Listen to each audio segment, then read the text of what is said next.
लोग ही जानते थे कर्ण का सत्य, युद्ध के अंतिम वक्त तक छिपा कर रखा। महाभारत में कुंती पुत्र कर्ण को अधीर्त और राधा ने पाला था। वह बालक गंगा में बहता हुआ एक किनारे से जा लगा। उस किनारे पर ही धृतराष्ट्र का सारथी अधीर्त अपने अश्व को जल पिला रहा था। उसकी दृष्टि मंजूषा में रखे इस शिशु पर पड़ी। अधीर्त ने उस बालक को उठा लिया और अपने घर ले गया। अधीर्त निसंतान था। अधीर्त की पत्नी का नाम राधा था। राधा ने उस बालक का अपने पुत्र के समान पालन किया।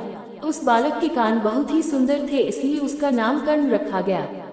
इस सूत दंपति ने ही कर्ण का पालन पोषण किया था, इसलिए कर्ण को सूत पुत्र कहा जाता था तथा राधा ने उसे पाला था, इसलिए उसे राधेय भी कहा जाता था। कर्ण दुर्योधन का पक्का मित्र था। दुर्योधन ने उसे अंदेश का राजा बना दिया था। कर्ण यह नहीं जानता था कि उसकी असली माँ कौन है, परंतु उसे यह पता चल गया था कि उसके पिता सूर्यदेव हैं। बहुत समय तक कर्ण और दुर्योधन साथ रहे, परंतु भीष्म पितामह ने ही कभी नहीं बताया कि तुम कुंती पुत्र हो और पांडवों के भाई हो। भीष्म जानते थे कि कर्ण पांडवों का ही भाई है, लेकिन उन्होंने ये बात कौरव पक्ष से छिपा कर रखी। कर्ण का सत्य छिपाना भी महाभारत युद्ध का एक बड़ा कारण बना। ये बात भीष्म ने ही नहीं, श्री कृष्ण ने भी छिपा कर रखी। खुद कर्ण भी जब युद्ध तय हो गया तब जान पाया। कुंती भी राजमहल में कौरवों के बीच ही बहुत समय तक रही और बाद में वह महात्मा विदुर के यहाँ रहने लगी थी। कुंती भी यह जानती थी कि कर्ण मेरा पुत्र है और उसका एवं कर्ण का कई बार सामना हुआ, परंतु कुंती ने भी यह बात तब तक जाहिर नहीं की जब तक कि युद्ध तय नहीं हो गया। यही बात श्री कृष्ण को भी बहुत पहले से पता था और वे भी कर्ण से कई बार मिले, परंतु उन्होंने भी कभी इस बात को जाहिर नहीं किया। हालांकि यह बात श्री कृष्ण ने ही पहली बार कर्ण को बताई थी कि तुम कुंती के पुत्र हैं।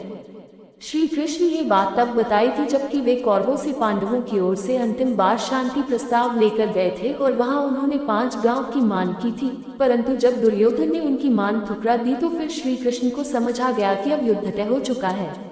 ऐसे में उन्होंने महात्मा विदुर के यहाँ रुकने के दौरान कर्ण को बुलाया और वे दोनों एकांत में गए। वहाँ श्री कृष्ण ने कर्ण को ये राज बता दिया कि तुम्हारी माता कुंती है और पांडव तुम्हारे भाई है। ये जानकर कर्ण को बहुत धक्का लगा था और उन्होंने श्री कृष्ण से वचन लिया कि आप ये बात पांडवों को नहीं बताओगे।